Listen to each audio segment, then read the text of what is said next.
नमस्कार विद्यार्थी मित्रांनो, काल दसरा झाला.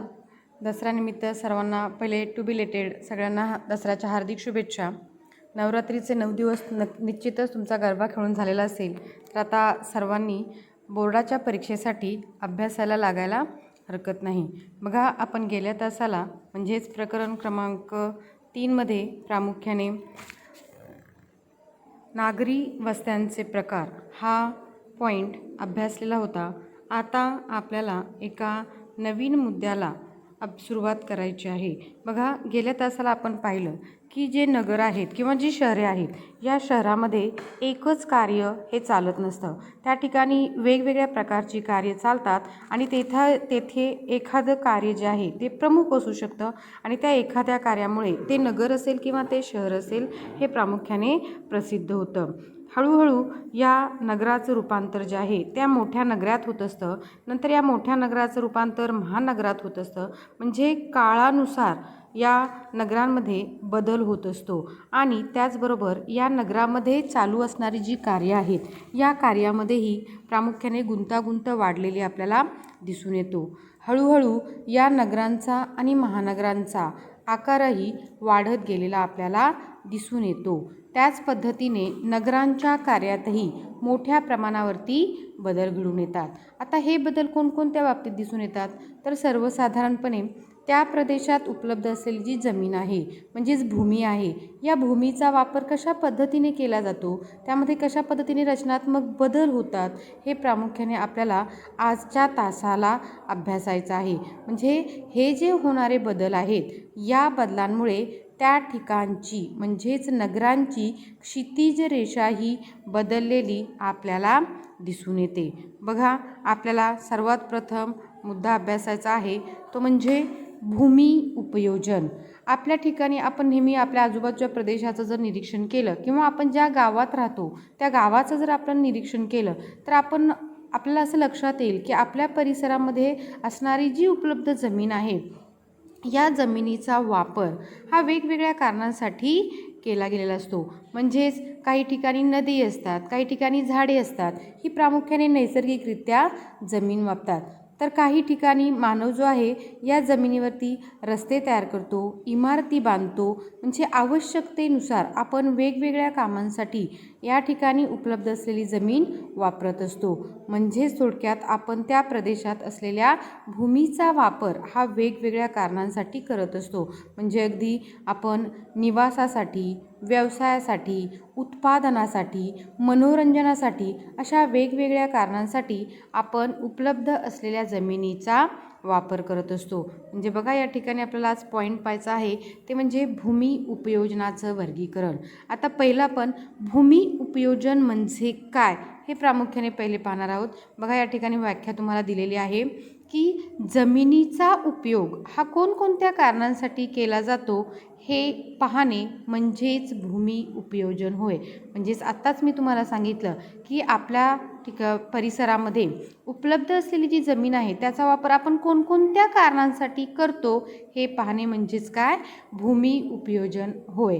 या भूमी उपयोजनाचा जर विचार केला तर प्रामुख्याने ग्रामीण भागातील भूमी उपयोजन आणि नागरी भागातील भूमी उपयोजन याच्यामध्ये निश्चितच फरक असतो. म्हणजे ग्रामीण भागामध्ये उपलब्ध असलेली जमीन ही वेगळ्या कारणांसाठी वापरली जाऊ शकते, तर नागरी भागांमध्ये उपलब्ध असलेली जमीन ही वेगळ्या कारणांसाठी वापरली जाते. उदाहरणार्थ जर घेतला आपण तर ग्रामीण भागाचा विचार करा. ग्रामीण भागातील बहुतांशी भूमी किंवा बहुतांश जमिनीचा उपयोग हा आपण प्रामुख्याने शेती करण्यासाठी करत असतो. हेच जर आपण नगराकडे म्हणजे शहराकडे आलो तर नगरामध्ये उपलब्ध असलेली जी जमीन आहे त्या जमिनीचा जास्तीत जास्त वापर निवासासाठी किंवा विविध व्यवसाय करण्यासाठी, उद्योगधंदे उभारण्यासाठी मोठ्या प्रमाणात नगरातील भूमीचा वापर केलेला आपल्याला दिसून येतो. म्हणजेच भूमीचा नैसर्गिक वापर हा नदी, सरोवरे, झाडे इत्यादी नैसर्गिक कारणांसाठी किंवा रस्ते तयार करणे, इमारती तयार करणे, कारखाने, शेती, हॉटेल, मनोरंजन अशा वेगवेगळ्या कारणांसाठी आपण भूमीचा वापर हा करत असतो. थोडक्यात आपण ज्या ठिकाणी राहतो, ज्या भूमीवर राहतो त्या भूमीच्या गुणधर्मानुसार आपण हा भूमीचा उपयोग करत असतो. म्हणजेच एखाद्या ठिकाणी समजा एखाद्या जमिनीमध्ये खनिजे मोठ्या प्रमाणात उपलब्ध असतील, म्हणजेच ती जमीन खनिजयुक्त असेल तर त्या ठिकाणी खाणकाम व्यवसायाचा विकास होतो. किंवा एखाद्या प्रदेशात सपाट जमीन असेल आणि हवामानसुद्धा अतिशय अनुकूल असेल, सुपीक असेल, तर अशा प्रदेशामध्ये आपण त्या ठिकाणी असणाऱ्या भूमीचा वापर हा शेतीसाठी करतो.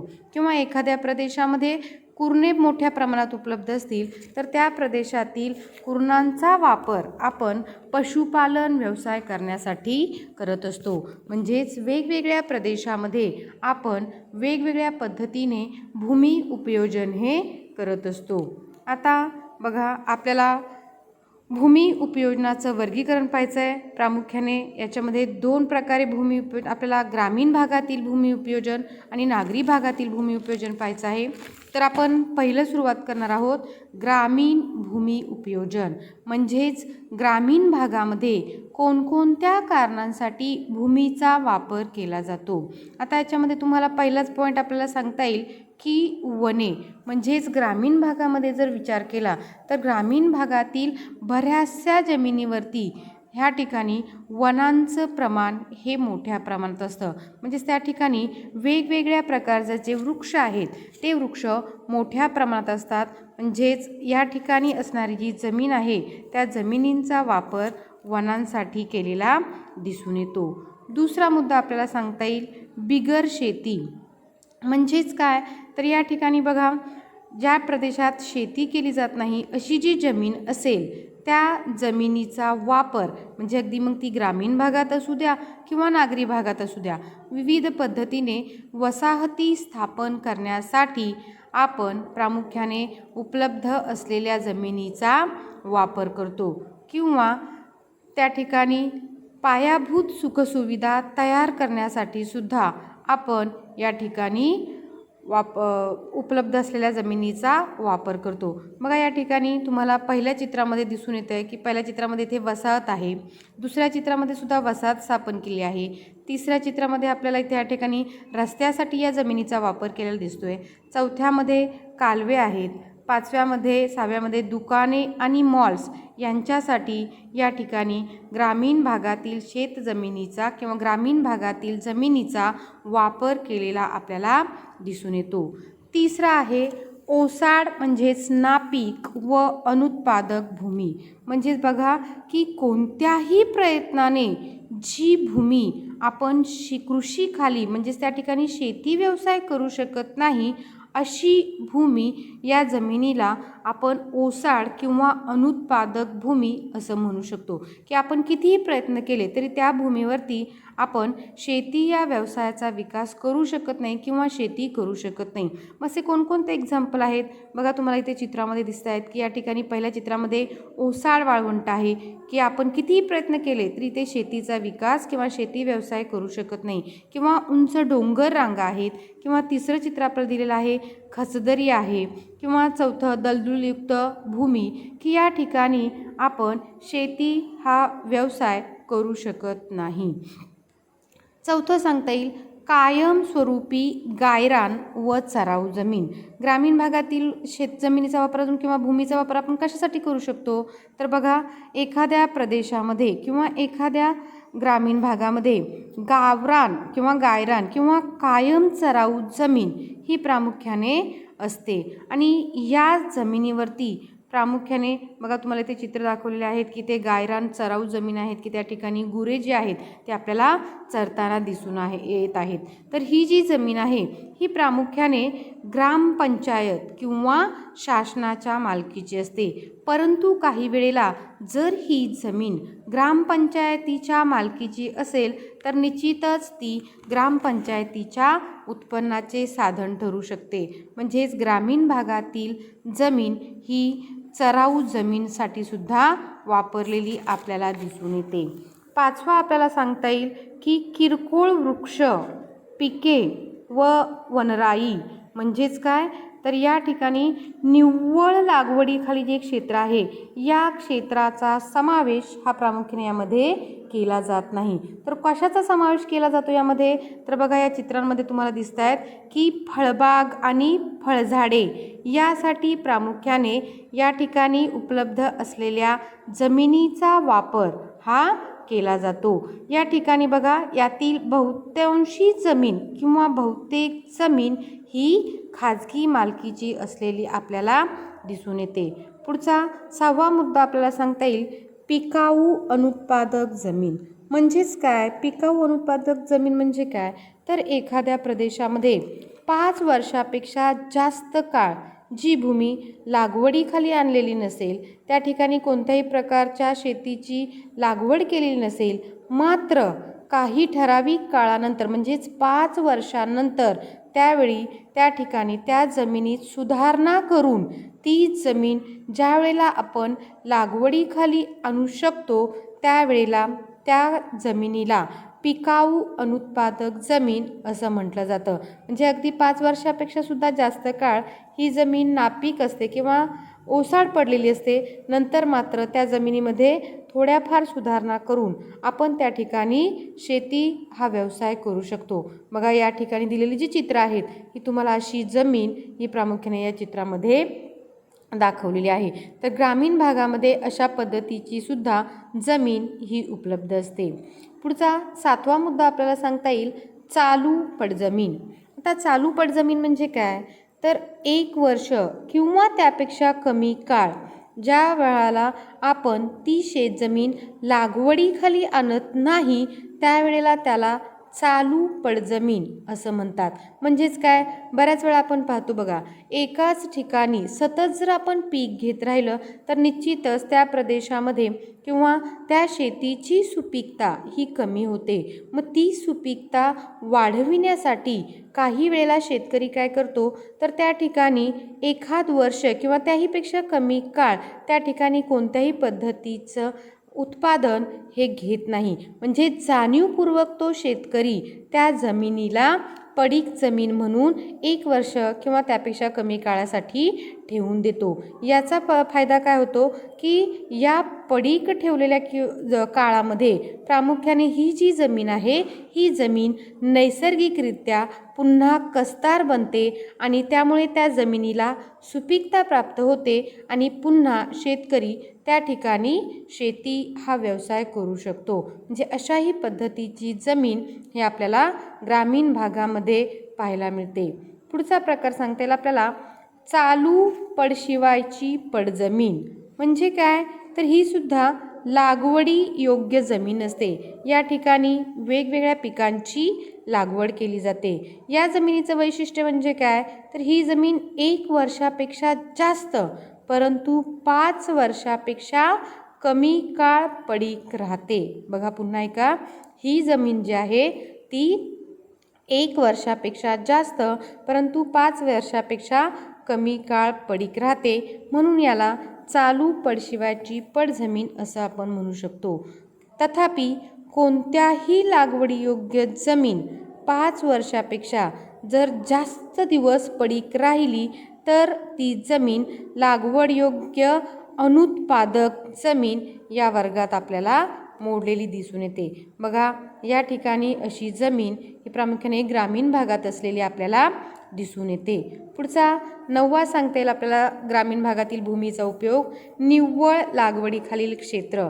आता आपल्याला सगळ्यांना याचा परिचय आहेच की प्रामुख्याने आपल्याकडे असणारी जी जमीन आहे त्या जमिनीमध्ये आपण शेती हा व्यवसाय करतो. म्हणजेच त्या आपल्याकडे उपलब्ध असणारी जी जमीन आहे या जमिनीमध्ये ठराविक जमिनीचा वापर आपण शेती व्यवसायासाठी करतो. म्हणजेच प्रत्यक्ष आपण त्या ठिकाणी वेगवेगळ्या पिकांची लागवड करतो आणि त्यातून उत्पादन हे घेत असतो.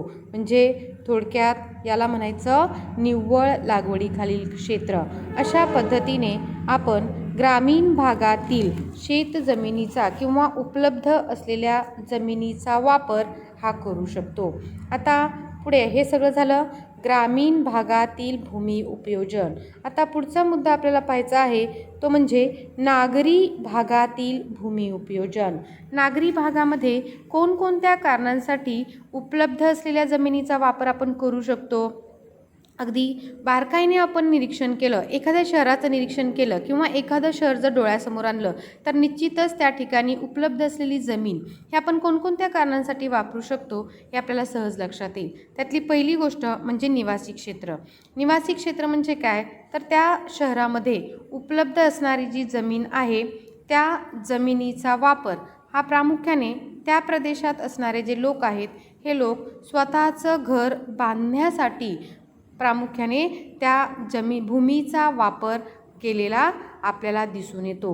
म्हणजे स्वतःचे घर बांधण्यासाठी या ठिकाणी भूमीचा वापर हा शहरामध्ये मोठ्या प्रमाणात केलेला दिसून येतो. अगदी बघा या चित्रामध्ये आपल्याला दिसतोय झोपडपट्टी असू द्या किंवा मोठमोठ्या इमारती असू द्या, राहण्यासाठी या लोकांनी या ठिकाणी किंवा निवासी क्षेत्र तयार करण्यासाठी या शहरातील लोकांनी या जमिनीचा वापर केलेला दिसून येतो. दुसरं सांगता येईल आपल्याला शहरामध्ये औद्योगिक क्षेत्रासाठी सुद्धा त्या ठिकाणी भूमीचा वापर केला जातो. आता औद्योगिक क्षेत्रासाठी म्हणजे काय, तर अशी जमीन की ज्या ठिकाणी कोणत्या ना कोणत्या तरी वस्तूची निर्मिती जी आहे त्या वस्तूच्या निर्मितीचं कार्य चालतं. म्हणजेच उदाहरण आपल्याला घेता येईल वेगवेगळे उद्योगधंदे हे प्रामुख्याने या शहरी विभागामध्ये उभारलेले आपल्याला दिसून येतात. अगदी या ठिकाणी बघा या चित्रामध्ये आपल्याला MIDCचा एरिया दाखवलेला आहे. म्हणजेच या ठिकाणी उद्योगधंदे तयार करण्यासाठी किंवा जे कारखाने असतील ते कारखाने असतील, MIDCचा एरिया असेल, त्यासाठी सुद्धा शहरी भागातील जमीन जी आहे त्या जमिनीचा वापर केलेला आपल्याला दिसून येतो. तिसरं आपल्याला सांगता येईल संस्थात्मक क्षेत्र.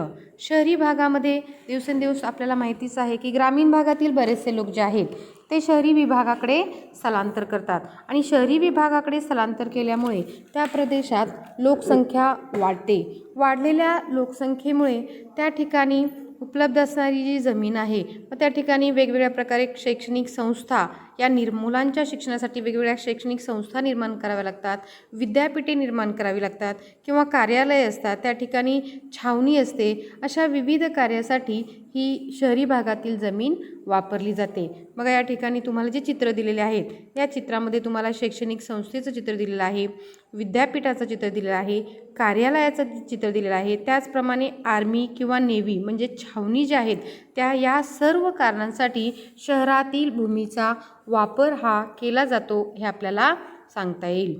चौथं आपल्याला सांगता येईल की मनोरंजनासाठी सुद्धा शहरामधील जमिनीचा वापर हा त्या प्रदेशातील नागरिक करताना दिसून येतो. म्हणजेच अशी मनोरंजनाची साधनं कोणकोणती आहेत, तर अगदी आपण एक छोटंसं पहिलं एक्झाम्पल घेऊया किंवा उदाहरण घेऊया की आपल्याला खेळाचं मैदान हे निश्चितच आपण मनोरंजनासाठी याचा वापर करू शकतो. या चित्रामध्ये तुम्हाला खेळाचं मैदान दिसतंय. म्हणजे शहरी भागामध्ये अशा पद्धतीने खेळाचं मैदान हे तयार करण्यासाठी प्रामुख्याने तिथे उपलब्ध असलेल्या जमिनीचा वापर केला जातो.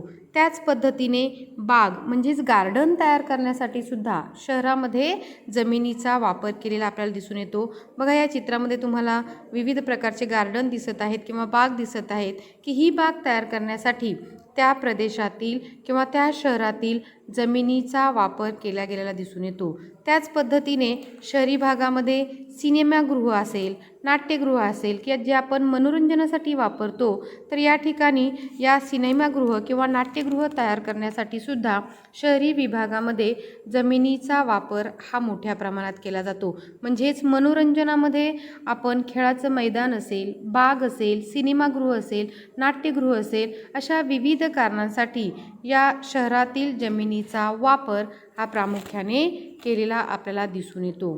पुढचा पाचवा मुद्दा आपल्याला सांगता येईल वाहतूक.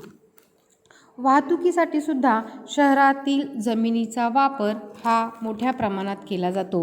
म्हणजे अगदी बघा, वाहतुकीचे वेगवेगळे प्रकार आहेत. अगदी रस्ते वाहतूक असेल, रेल्वे वाहतूक असेल, विमान वाहतूक असेल, हे सर्वसाधारणपणे आपण या ठिकाणी सांगू शकतो की या जागेचा वापर म्हणजे शहरातील जागेचा वापर वाहतुकीचा विकास करण्यासाठी किंवा वाहतुकीचे विविध मार्ग तयार करण्यासाठी मोठ्या प्रमाणात शहरातील जागेचा वापर केला जातो.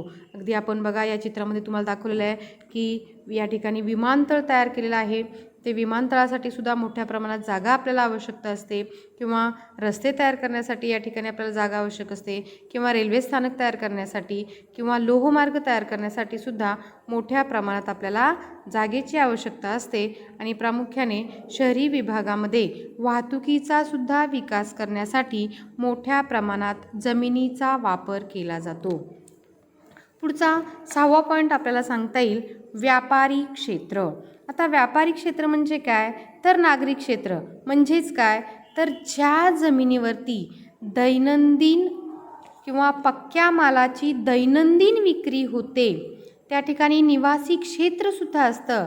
तर काही वेळेला या स्वतंत्र क्षेत्रामध्ये विविध वस्तू या एकाच ठिकाणी मिळतात, त्यास केंद्रीय व्यापारी क्षेत्र असे म्हणतात. बघा, व्याख्या जरी अवघड असेल तरी आपल्या या चित्रावरून आपल्याला असं सांगता येईल की थोडक्यात वेगवेगळ्या प्रकारचे मॉल हे प्रामुख्याने ज्या ठिकाणी तयार केले जातात की एकाच ठिकाणी आपल्याला विविध वस्तू या मॉल्समध्ये मिळत असतात. हे मॉल्स तयार करण्यासाठी सुद्धा आजकाल मोठ्या प्रमाणात त्या ठिकाणी उपलब्ध असलेल्या जमिनीचा वापर केलेला दिसून येतो. 7वं आपल्याला सांगता येईल रेखांकित किंवा सीमांकित भूखंड.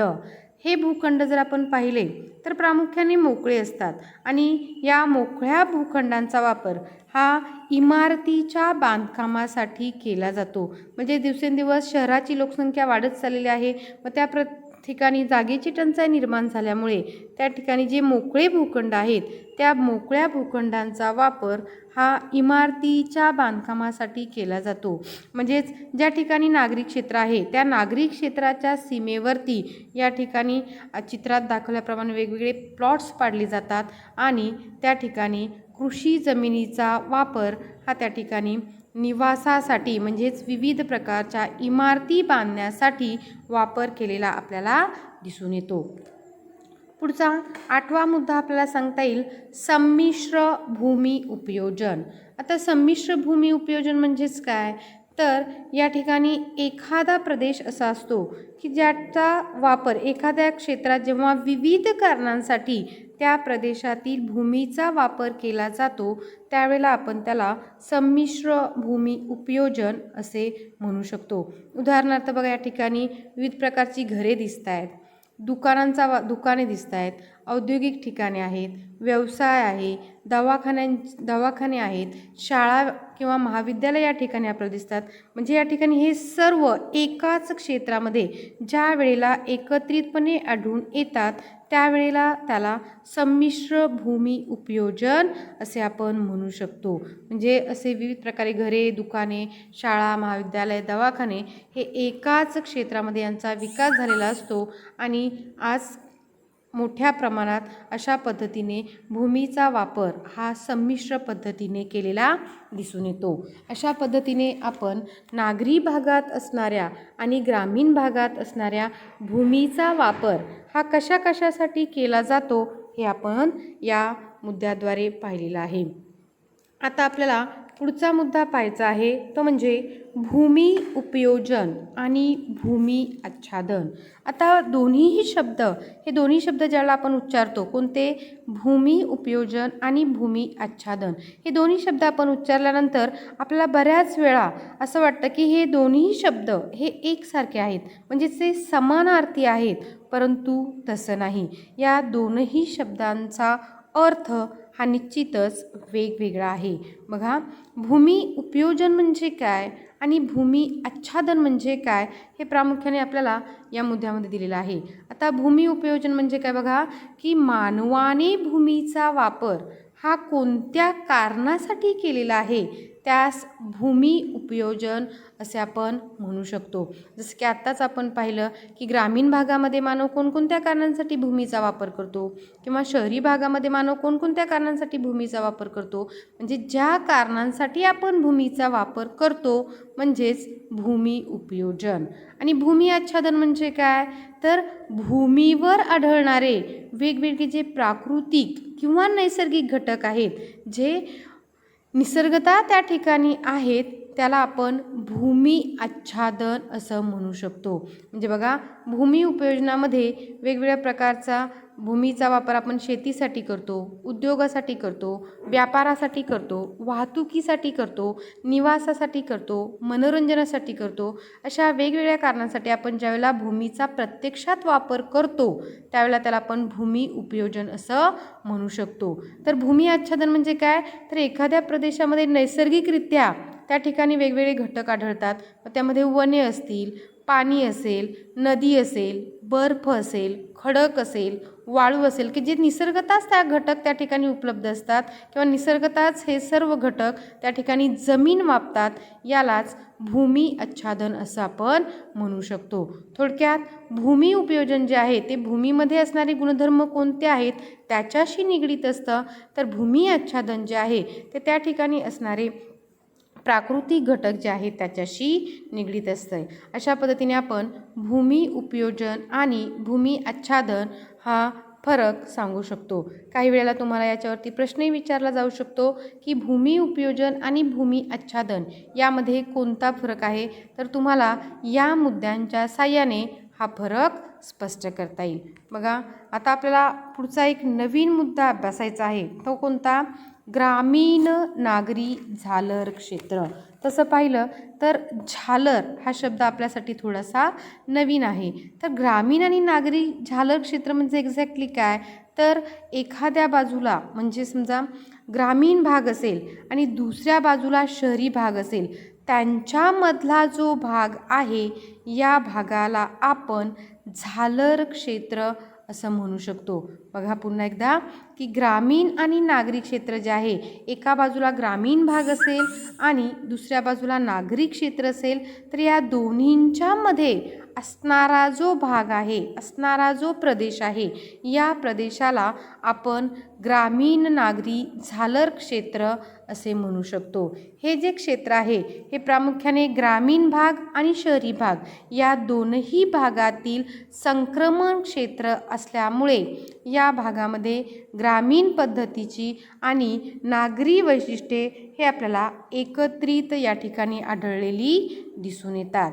ज्या वेळेला नागरी भागाचा विकासाबरोबरच त्याचा विस्तारही वाढत जातो, त्यावेळेला त्याला नागरी प्रसरण असे आपण म्हणू शकतो. आता हा जो ग्रामीण नागरी झालर क्षेत्र आहे याची वैशिष्ट्ये आपल्याला कोणकोणती सांगता येईल, तर आपल्याला या ठिकाणी बघा, पहिलंच वैशिष्ट्य या ठिकाणी सांगता येईल की या भागामध्ये ग्रामीण आणि नागरी असे दोनही प्रकारचे भूमी उपयोजन आढळते. म्हणजेच काय, तर ही जी जमीन आहे ती ग्रामीण आणि नागरी अशा भागांच्या मध्यभागी असल्यामुळे त्या ठिकाणी ग्रामीण आणि शहरी भागात ज्या ज्या कारणांसाठी भूमी उपयोजन केलं जातं तेच भूमी उपयोजन हे प्रामुख्याने या झालर क्षेत्रामध्ये केलेलं आपल्याला दिसून येतं.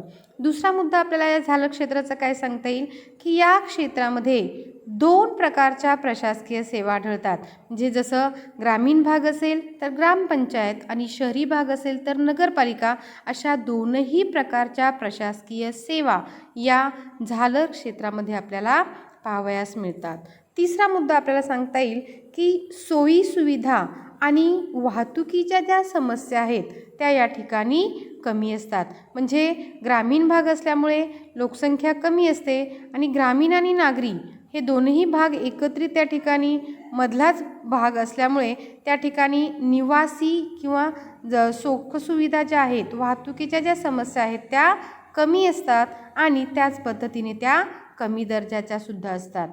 चौथा मुद्दा आपल्याला सांगता येईल, या ठिकाणी असणारी जी शेती आहे ही शेती प्रामुख्याने निवासी किंवा औद्योगिक क्षेत्रासाठी वापरली जाते. म्हणजे ग्रामीण आणि शहरी विभागाच्या मध्यभागी असणारी ही जी जमीन आहे की ज्याला आपण झालर क्षेत्र असं म्हटलेलं आहे, तर त्याचा वापर कोणकोणत्या कारणांसाठी करू शकतो आपण? तर निवासासाठी म्हणजेच राहण्यासाठी, त्याच पद्धतीने वेगवेगळे प्रकारचे उद्योगधंदे उभारण्यासाठी सुद्धा आपण या जमिनीचा म्हणजे झालर क्षेत्राचा वापर करू शकतो.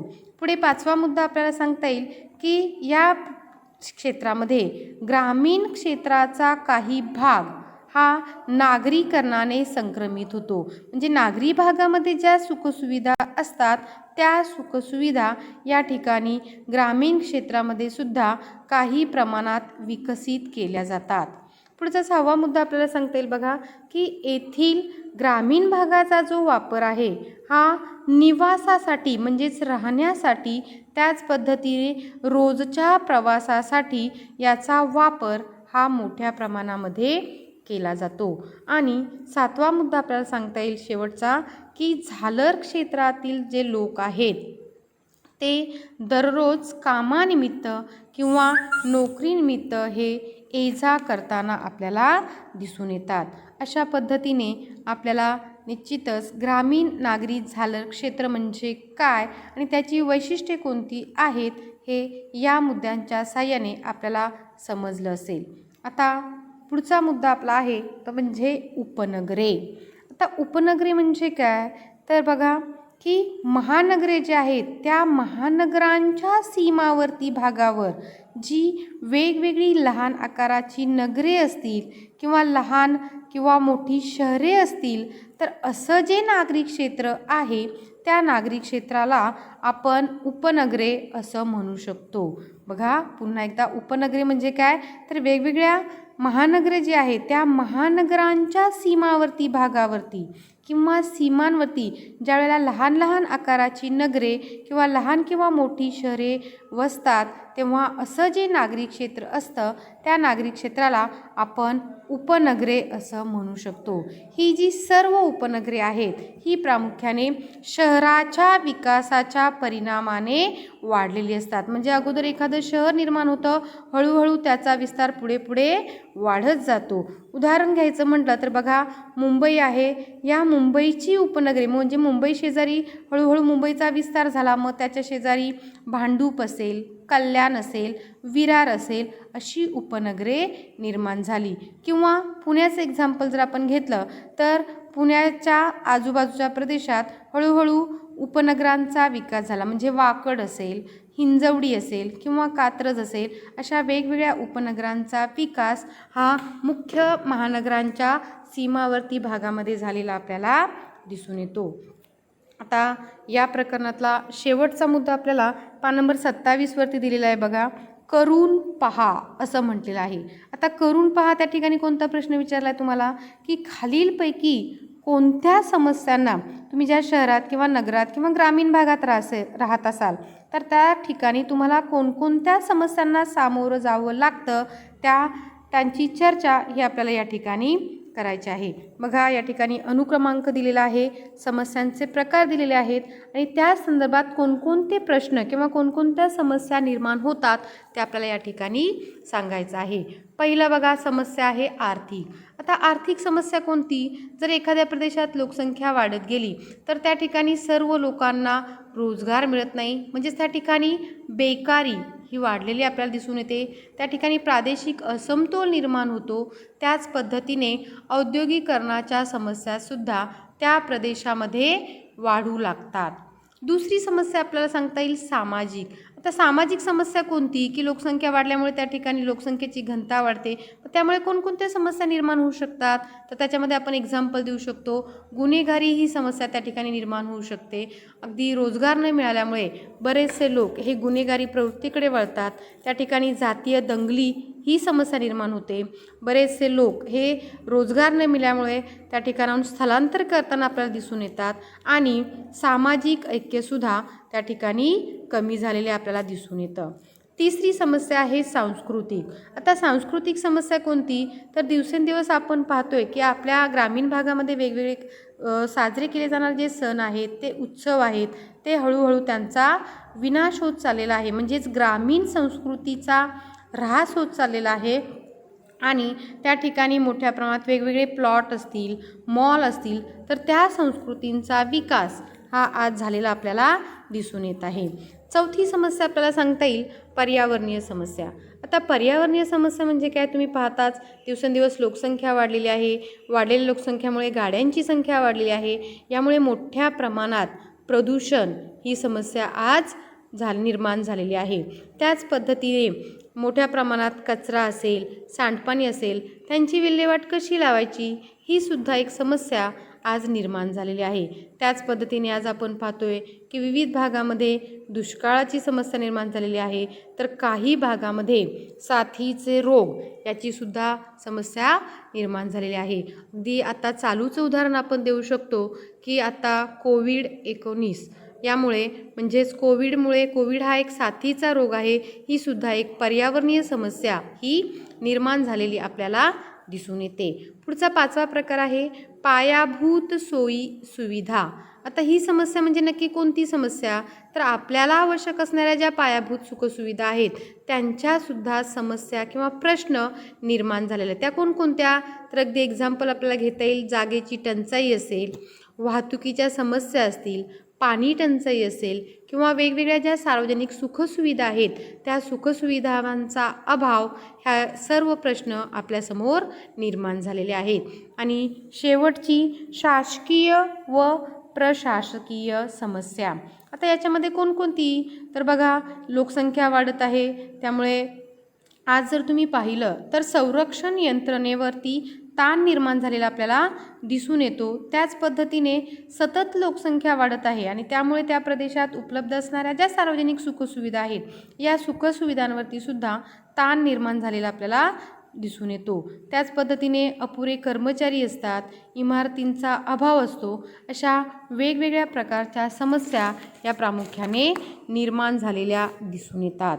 अशा पद्धतीने आपला प्रकरण क्रमांक 3 मानवी वस्ती आणि भूमी उपयोजन हे प्रकरण या ठिकाणी संपलेलं आहे.